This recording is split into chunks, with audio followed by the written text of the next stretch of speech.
जब हवा चलता है, जब हवा चलता है तो पेड़ का पत्ता गिर जाता है।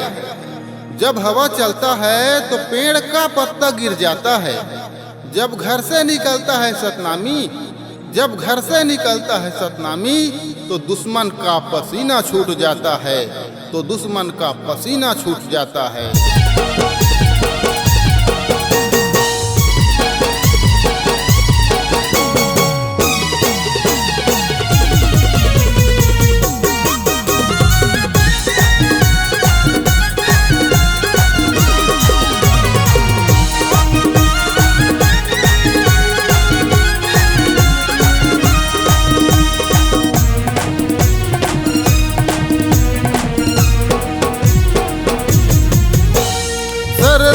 सर सर हवा चल रे, सर सर सर सर हवा चल रे, पेड़ के पत्ता गिर जाते ना।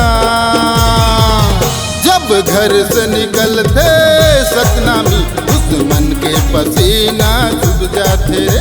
जब घर से निकलते सतनामी, दुश्मन के पसीना छूट जाते ना। सर सर सर सर हवा चल रे, सर सर सर सर हवा चल रे, पेड़ के पत्ता गिर जाते ना। जब घर से निकलते सतनामी, दुश्मन के पसीना छूट जाते ना। जब घर से निकलते सतनामी, दुश्मन के पसीना छूट जाते ना।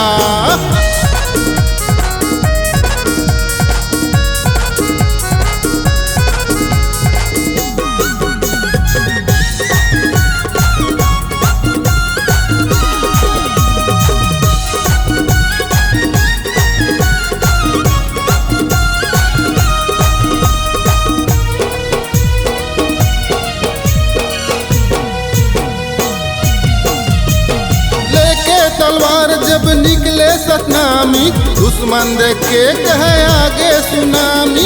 हर मैदान में मरे ललकार, दुश्मन के हो गए रे दिन दुश्वार, दुश्मन के हो गए रे दिन दुश्वार। समाज में वो जान देते रे, समाज में वो जान देते रे, फिर भी दरघाट में जुट जाते रे। जब घर से निकलते सतनामी, दुश्मन के पसीना छूट जाते रे। जब घर से निकलते सतनामी, दुश्मन के पसीना छूट जाते ना।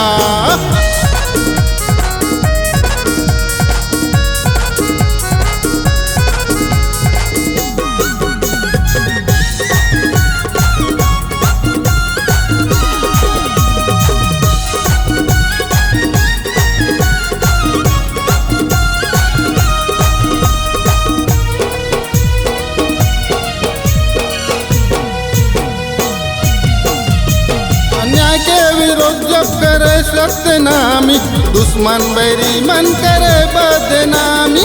भरे पंचायत में बोले सीनतान, झुकन नहीं दे अपन स्वाभिमान, झुकन नहीं दे अपन स्वाभिमान।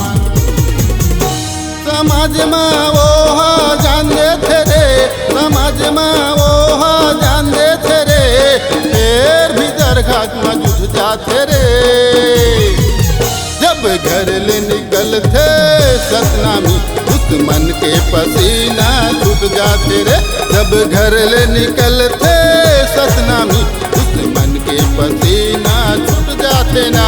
जब घर ले निकलते सतनामी, दुश्मन के पसीना छूट जाते रे। जब घर ले निकलते सतनामी, दुश्मन के पसीना छूट जाते रे। संगवारी हो नवा नवा गाना सुने बर और देखे बर हमर दीप म्यूजिक चैनल ला लाइक शेयर सब्सक्राइब करे बर बिल्कुल झन भुलाहू और नवा अपडेट पाए बर घंटी के बटन ला जरूर दबाऊ।